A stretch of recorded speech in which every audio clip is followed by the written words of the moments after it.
The diplomatic transmission ended with laughter.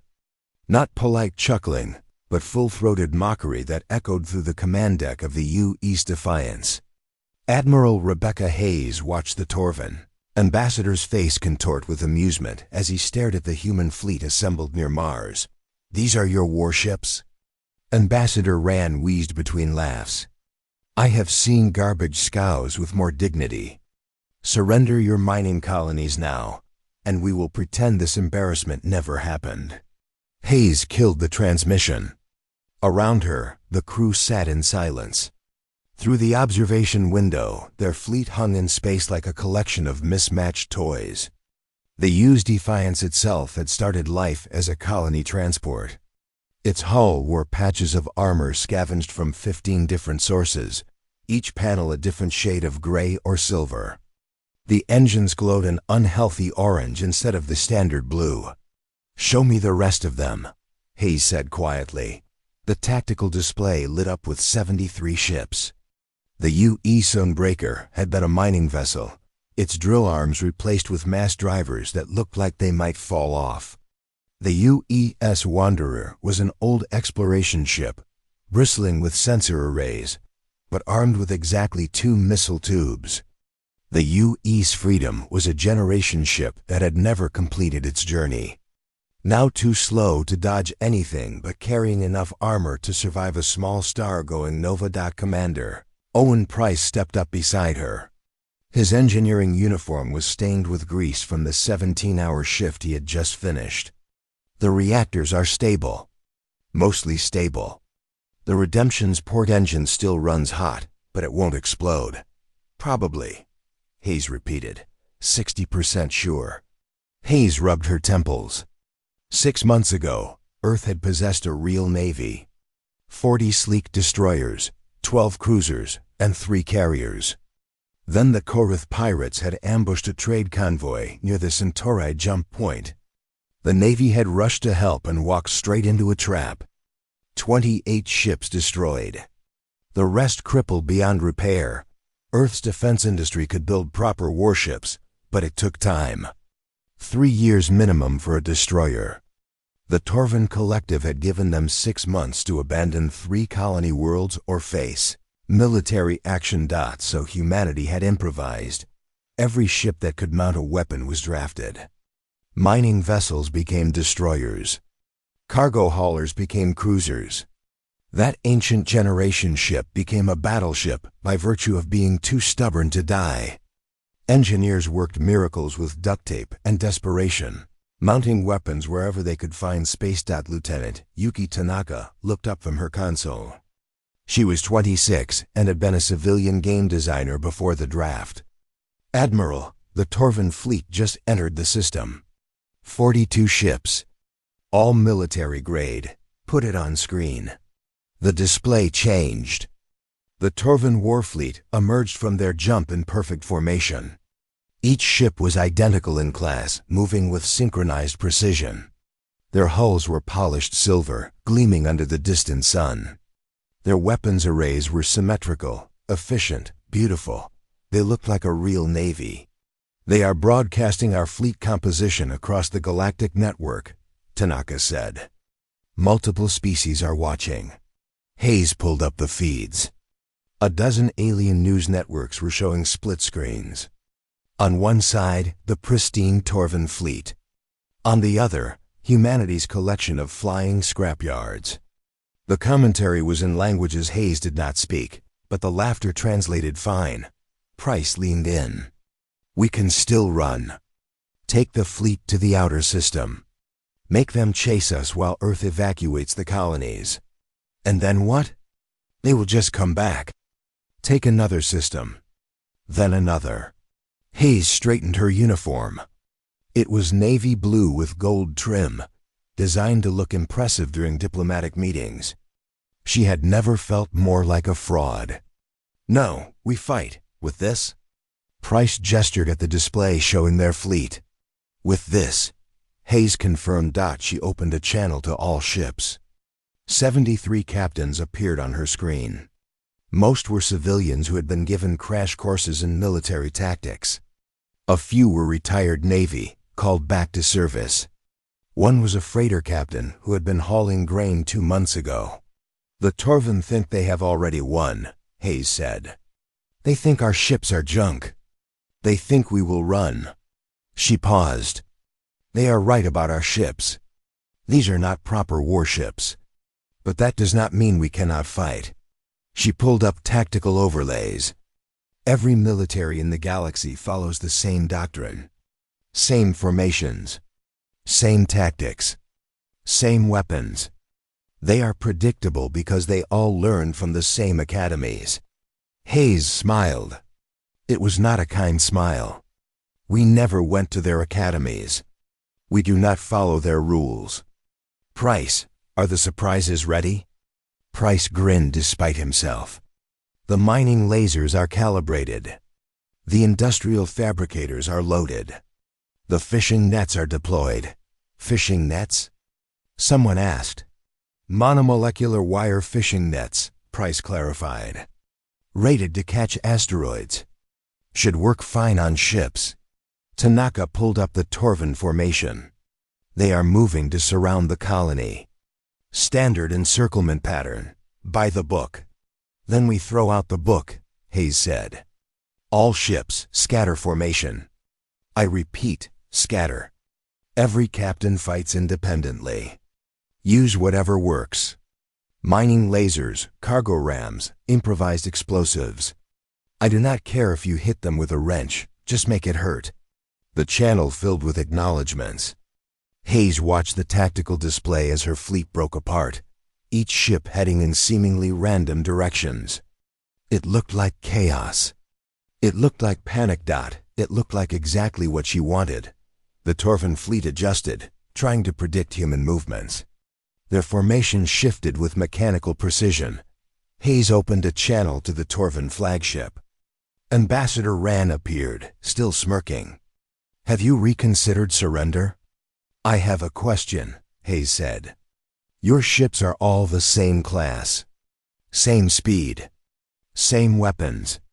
Same shields. Very efficient. Of course, military standardization allows for optimal tactical coordination.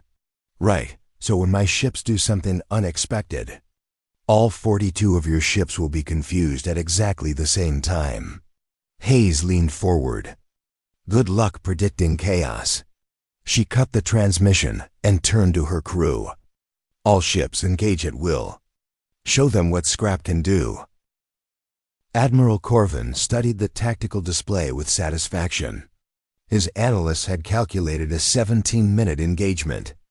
Plenty of time for the fleet to eliminate the human ships, occupy the colony, and return home for the victory celebration.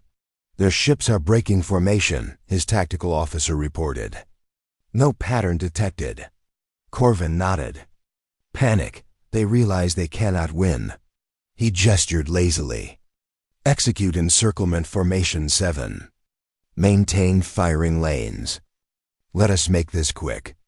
The Torvin fleet moved like a single organism. 42 ships adjusted course with synchronized precision, creating overlapping fields of fire. It was beautiful. This was how civilized species fought wars. With order. With discipline. With proper military protocol. The human ships scattered like startled fish. "Target priorities?" his weapons officer asked. "Largest vessels first. The generation ship and that converted transport, pretending to be a flagship." The first volley fired. Plasma bolts crossed the void in perfect salvos, targeting solutions calculated to the microsecond. The weapons were designed to punch through military-grade shields with standard frequencies, except the human shields were not standard. Each ship used different technology, purchased from different alien vendors during Earth's rapid expansion into space. The plasma bolts hit barriers tuned to the wrong frequencies. Some went through. Some bounced. Some scattered into harmless light shows. "Adjust targeting," Corvin ordered. "Compensate for shield variance." But before his weapons could recalibrate, the human ship started shooting back. A mining laser. designed to carve through solid asteroid rock, raked across a Torvan destroyer. The beam did not behave like a military weapon. It did not pulse. It did not cycle through firing sequences. It just burned, constant and angry, melting through the destroyer's shields like they were paper. Damage report? Corvin demanded. The destroyer's port side is compromised. How are they generating that much sustained power? Because it is an industrial tool, Corvin snapped. Not a weapon. It does not have safety limiters. More human ships opened fire. Weapons never meant for combat tore into military vessels designed to fight other military vessels.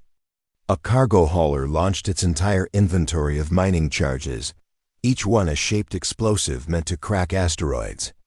They detonated against a Torvan cruiser in a chain reaction of fire, the UES. Defiance accelerated directly toward Corvin's flagship. It moved with erratic thrust patterns, engines misfiring in random bursts. Easy target, the weapons officer said. Their propulsion is failing. No, Corvin realized too late. Their engines are not synchronized. They cannot move predictably because they are all different models. The targeting computers tried to calculate intercept vectors and failed. The Defiance jinked left, then right, then up, each movement dictated by whichever engine happened to fire. It was not evasion. It was malfunction. But the result was the same. The Defiance unleashed its main weapon.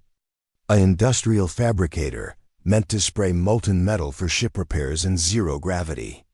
The superheated stream caught a Torvan frigate, coating its hull in liquid alloy that instantly solidified, welding its gun ports shut.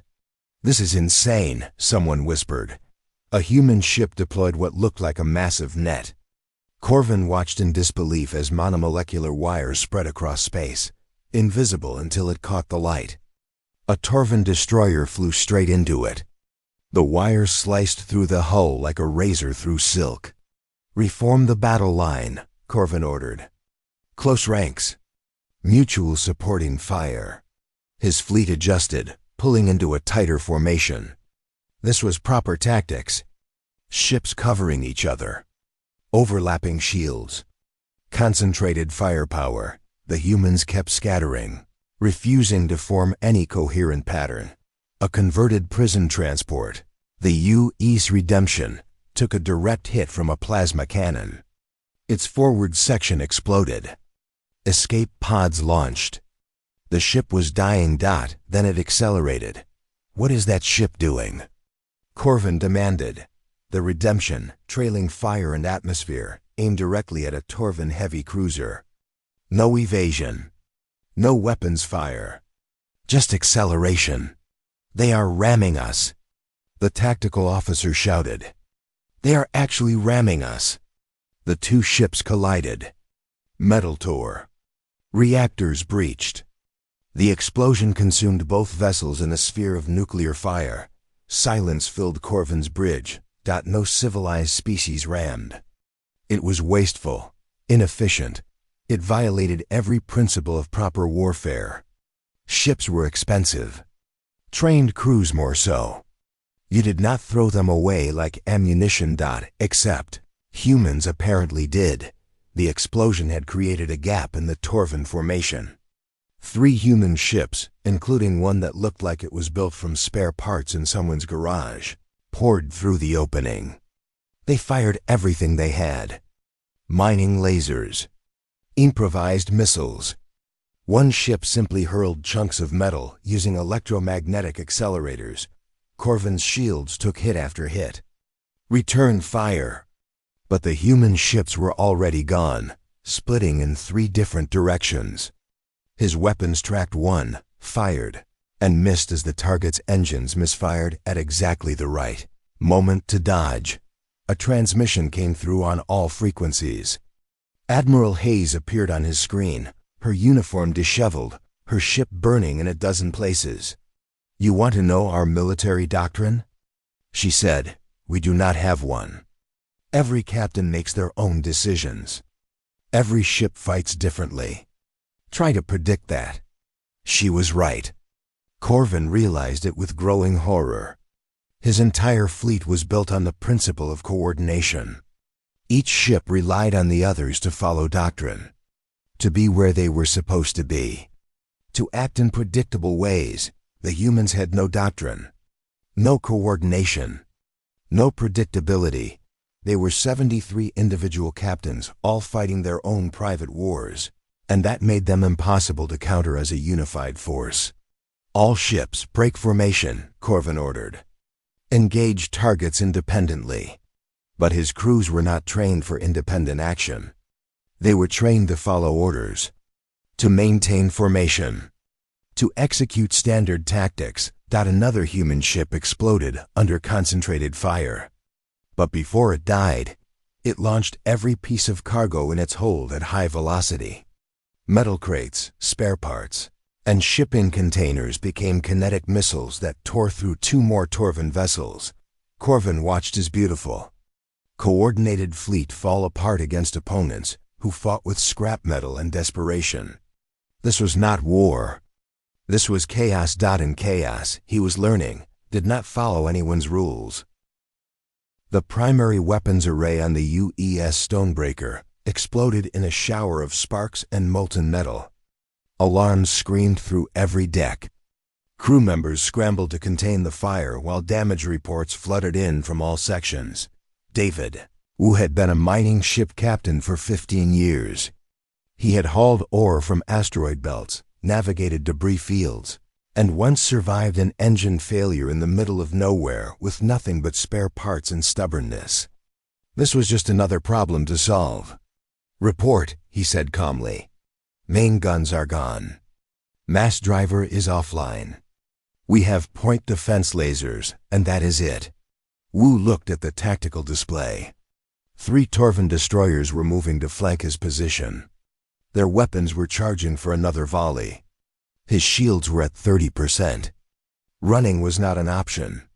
The Stonebreaker was slow, even when undamaged. "What do we have in the cargo hold?" His first officer checked the manifest.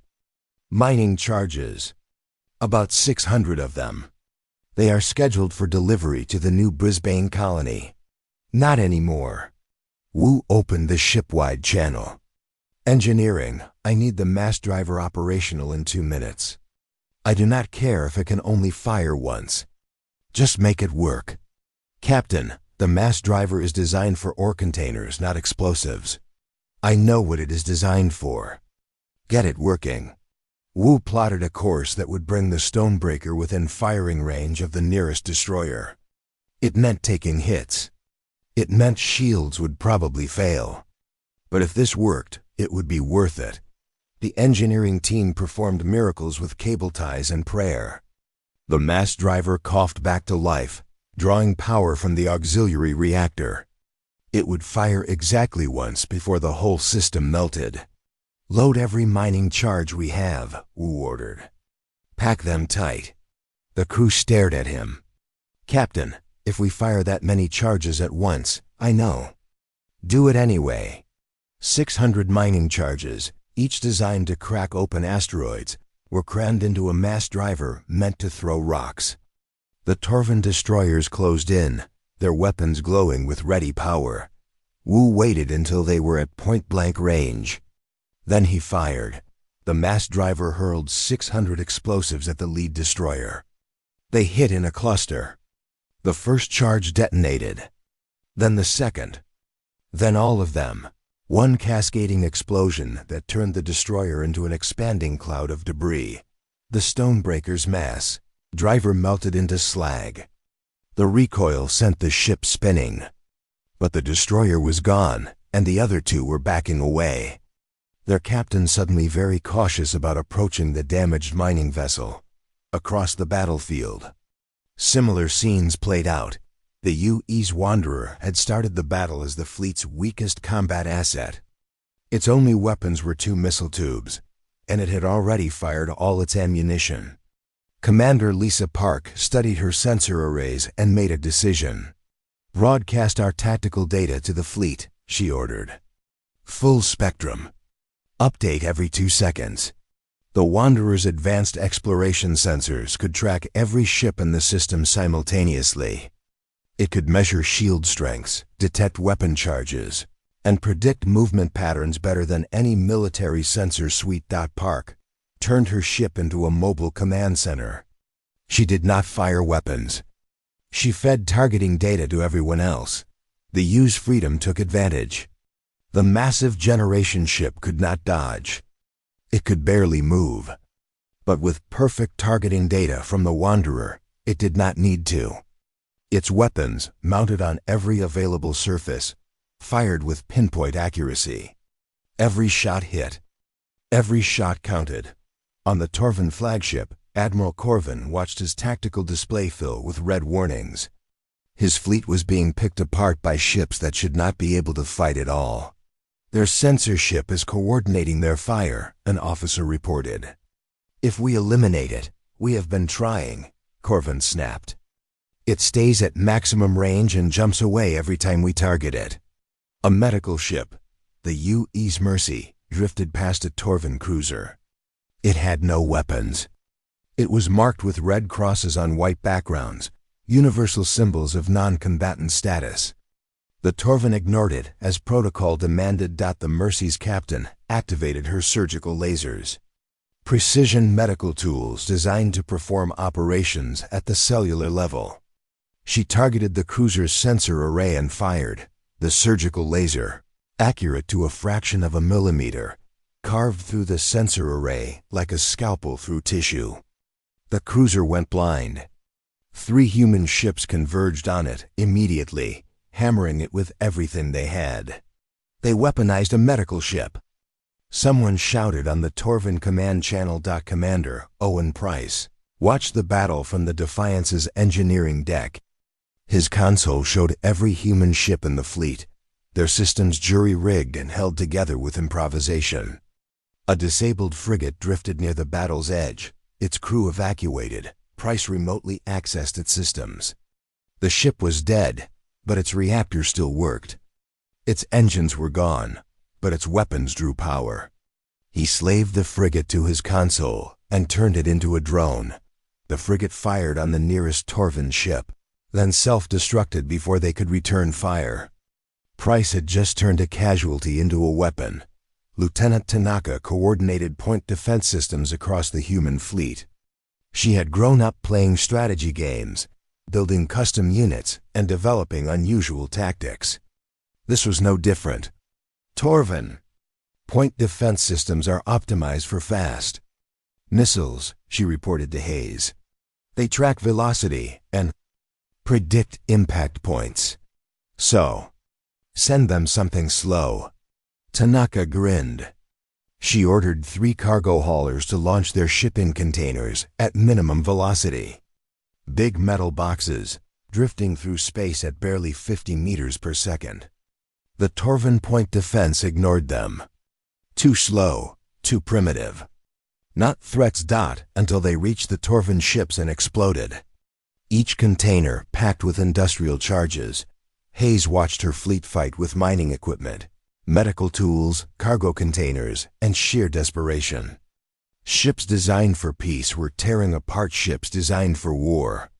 Torvin fleet is reorganizing, Tanaka reported. They are trying a full assault. Hayes pulled up her tactical display. Corvin was committing everything to one massive push. 42 ships, all weapons, all remaining power. It was a last desperate gambit. He is betting we will break, Hayes said. Will we?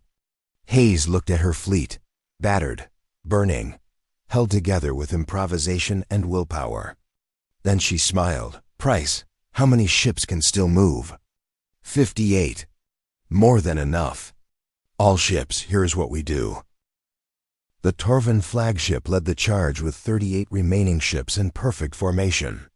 Their hulls bore scars and carbon scoring, but their weapons still worked.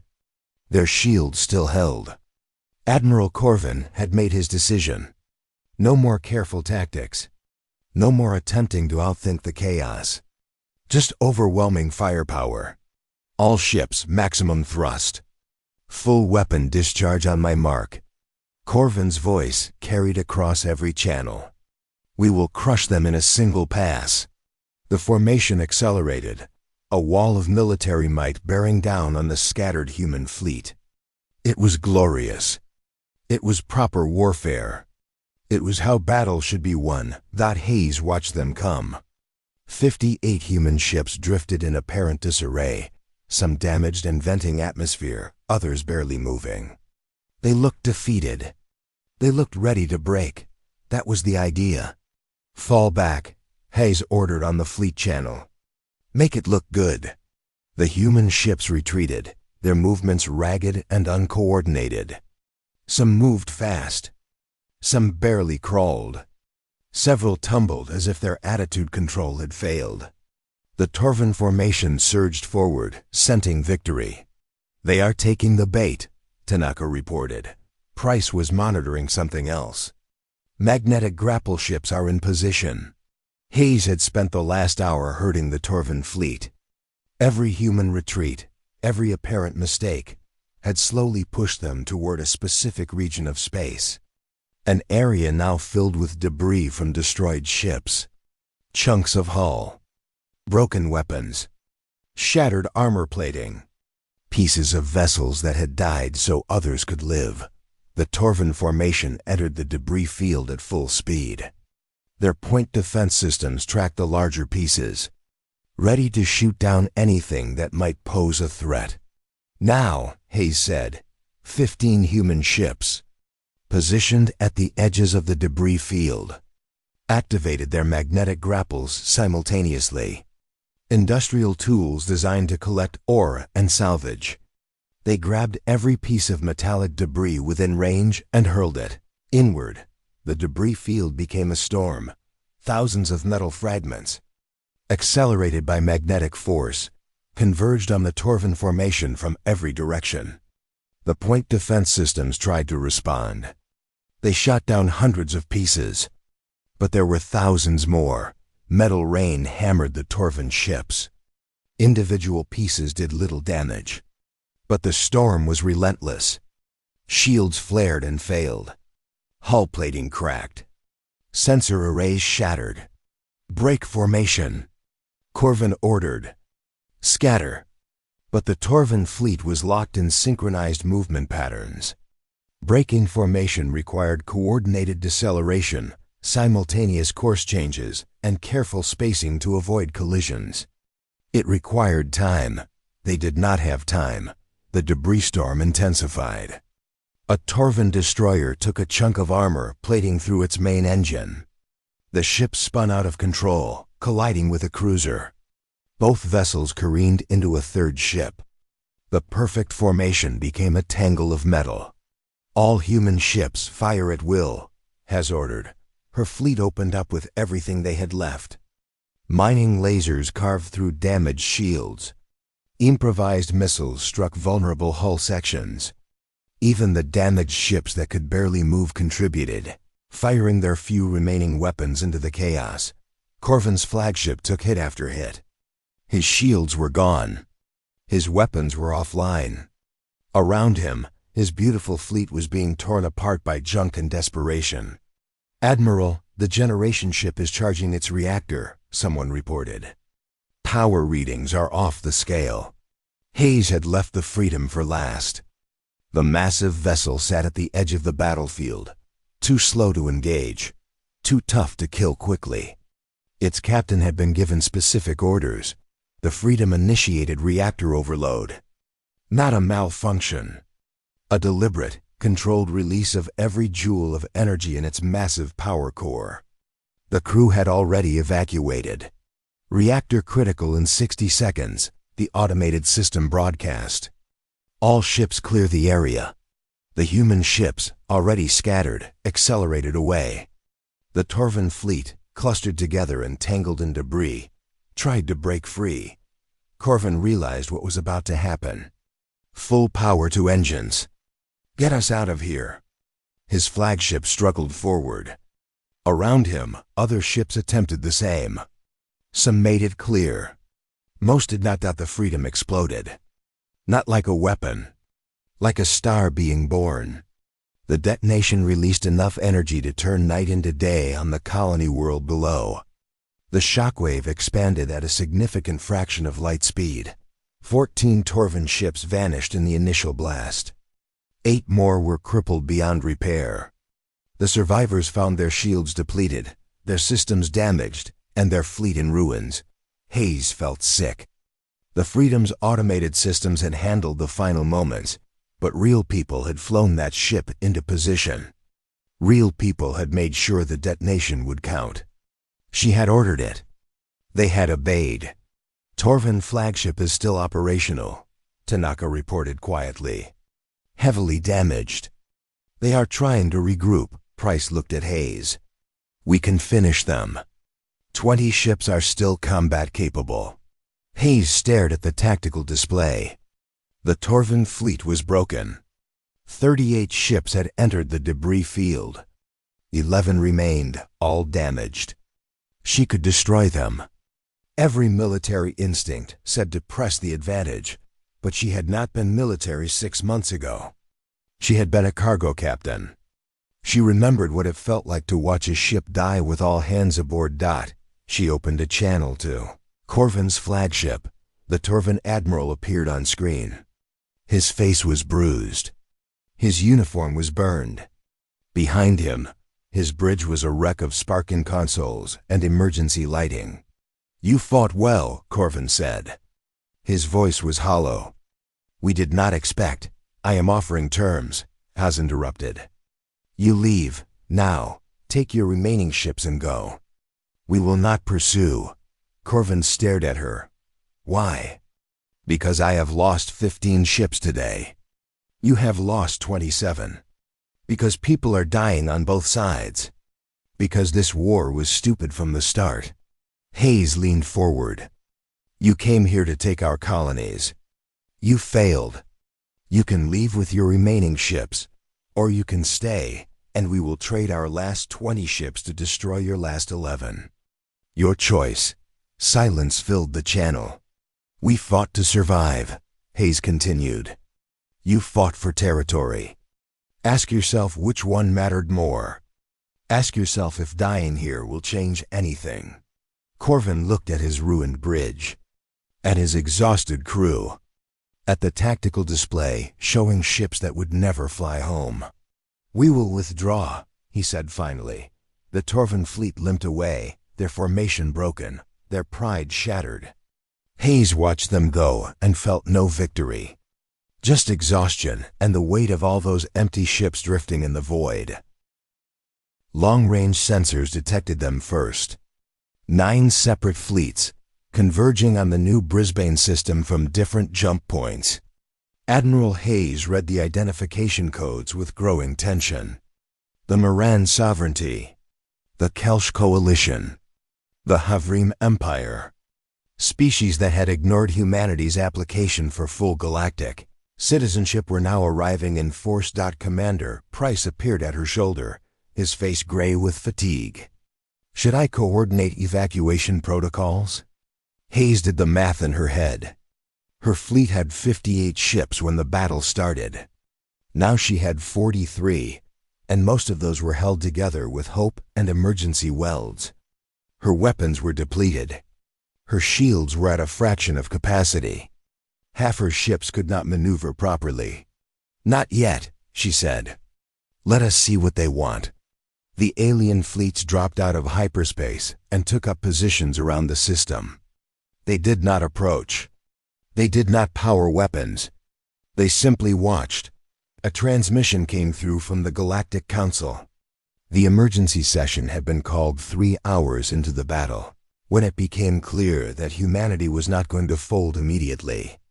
Now with the Torvan fleet retreating and the galaxy watching, judgment would be passed.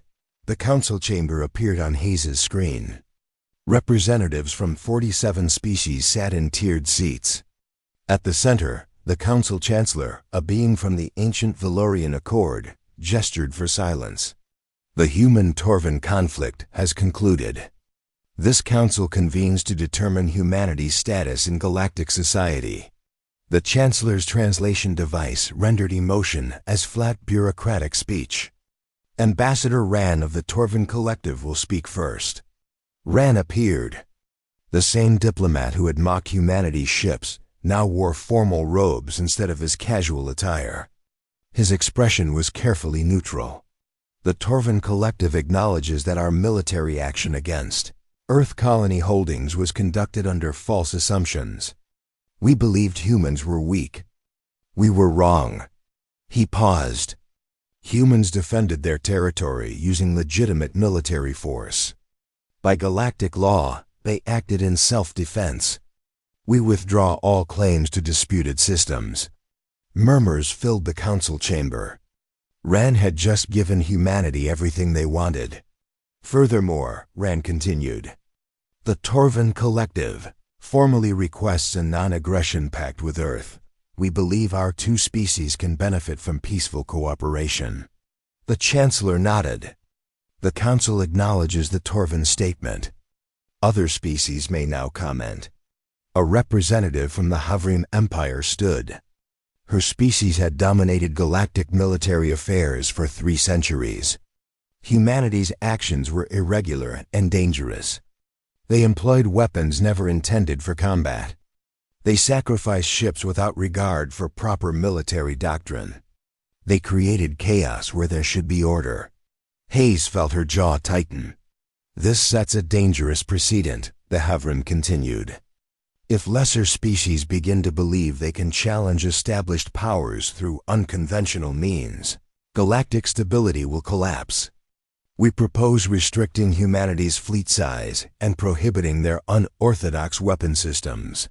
Another voice joined in, this one from the Kels Coalition. We disagree. Humanity demonstrated adaptability and innovative thinking. These are valuable traits. The galaxy has become stagnant, with every military following identical doctrine. Perhaps we need new perspectives. The debate raged for an hour. Some species saw humanity as a threat to the established order. Others saw opportunity.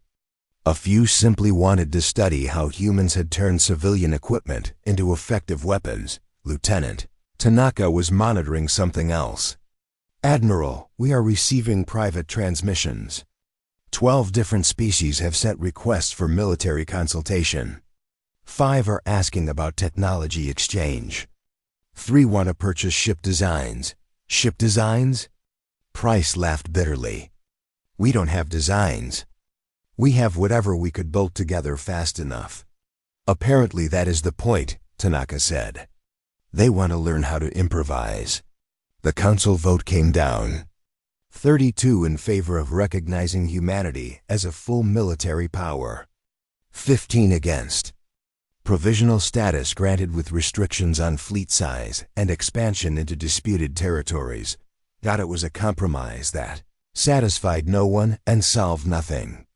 But it meant Earth would be recognized. Protected, at least on paper. Hayes was about to close the channel when a private transmission came through. She accepted, and Admiral Corvin appeared on her screen. He was no longer on his flagship. The background showed a medical facility. I wanted to speak with you privately, he said. Off the record, go ahead. You could have destroyed us.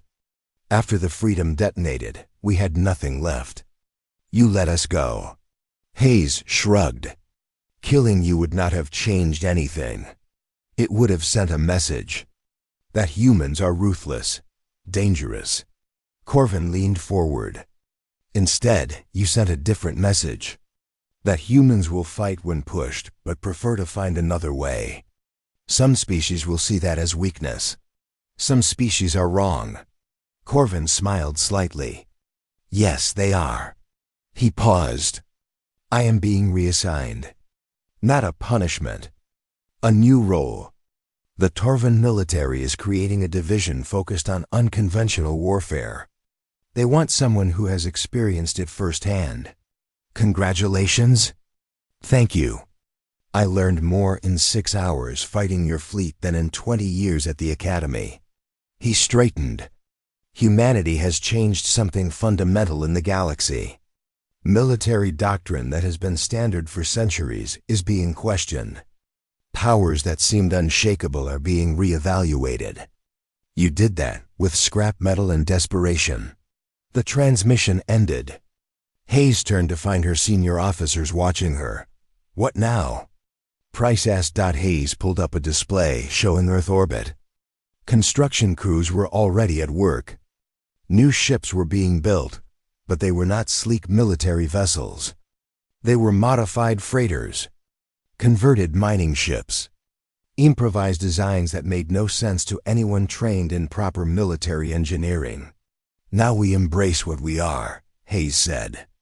The galaxy wanted us to follow their rules. We will make our own instead.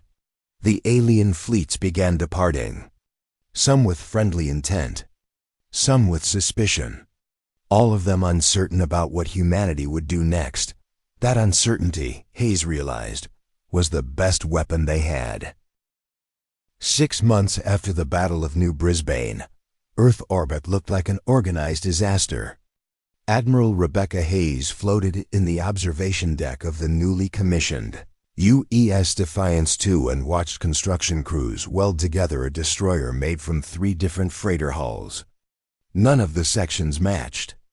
The forward hull was Martian construction, the midsection came from a Venus orbital facility, and the aft was built in the asteroid belt. Together, they created something that should not fly but somehow did.